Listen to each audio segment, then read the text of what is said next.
The call came on a Tuesday afternoon while I was finishing paperwork at my desk. My mother rarely called during work hours, which meant something had already gone wrong. When I answered, she skipped the usual pleasantries. "We might need your help with Grandpa's house." I hadn't heard those words together in years. Not since the time I'd asked if I could stay there myself. For a moment I said nothing. I could hear papers shifting on her end, the distant echo of someone moving through a kitchen. "It's some kind of property issue," she continued, "something with the city. Your brother said you might understand it better." That part made me pause. My brother almost never suggested calling me for help. "What kind of issue?" I asked. "Well, they sent a notice." She sounded uncertain, like someone describing a problem they didn't quite grasp yet. "Something about the estate paperwork not being finalized. And permits.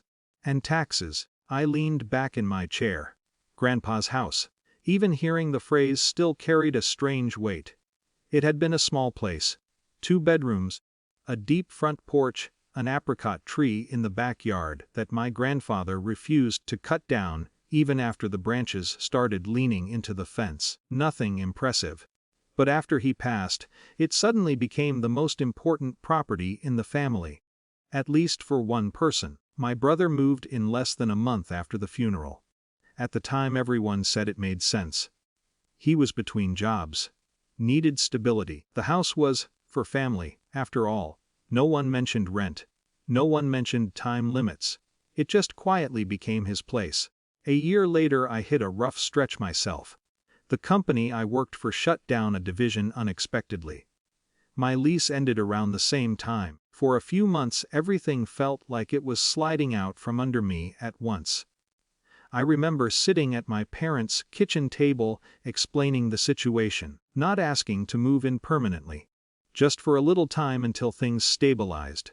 The conversation stayed polite. Almost too polite. My mom stirred her tea while she spoke. "Well, the house is already being used." I said I knew that. I only meant temporarily. My dad folded his arms, thinking. "Your brother's settled there now," he said finally. It wouldn't be fair to disrupt that. There was a pause where I waited for the obvious compromise. Maybe the spare room, maybe a few months. Instead my mother said gently, "You've always been good at figuring things out." That was the phrase she used. As if it were a compliment.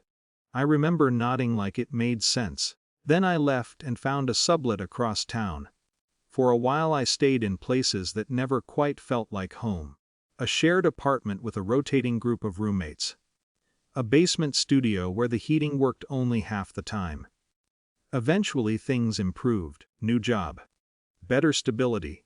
Life moved forward, and I stopped thinking about Grandpa's house as something connected to me. Years passed that way, until the Tuesday phone call. "What exactly does the notice say?" I asked my mother. She hesitated. "Something about unresolved ownership from the estate."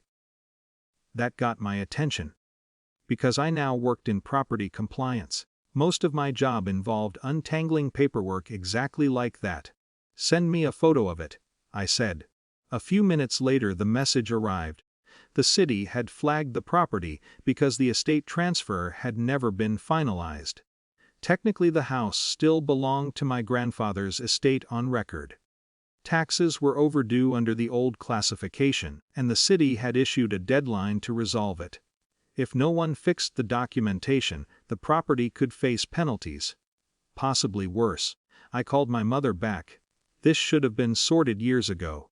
"Well, we assumed it was," she said. "Who's been paying the taxes?" Another pause.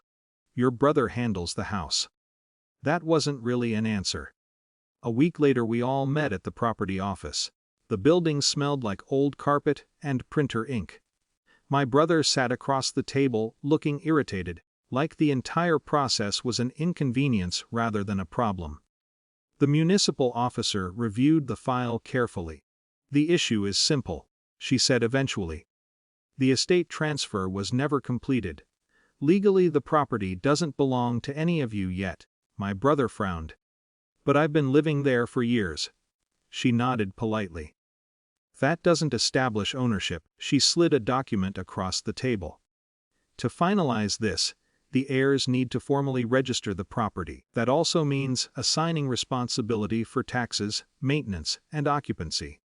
Her tone stayed calm and procedural, but until that happens, she continued, no one has the legal right to live there rent-free under the estate.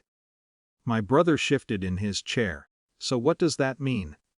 It means the property needs to be structured properly, she said. If one person lives there, they assume financial responsibility. If multiple heirs retain ownership, obligations are shared. The room stayed quiet. I noticed my parents glancing toward me. For the first time, no one was assuming I would simply step aside. The officer looked at the documents again. You'll need to decide how to divide this.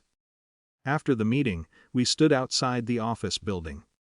My brother finally spoke. You understand all this stuff, he said. It wasn't an apology. Just an acknowledgement. I nodded. I can help sort the paperwork. No one said much after that. A month later the house was officially transferred. Ownership divided between the three of us. The tax responsibilities documented. The maintenance obligations outlined. And if one person lived there alone, they would cover the equivalent of rent. My brother signed the documents quietly. No arguments. Just acceptance. When it was finished, my mother looked relieved. Thank you for fixing this, she said. I didn't correct her. Because I hadn't fixed it. I'd just made the structure honest. Grandpa's house was still standing. The apricot tree probably still leaned against the fence. But for the first time since he died, the house no longer ran on quiet assumptions about who would carry things and who wouldn't. And that, more than anything, felt like the real inheritance.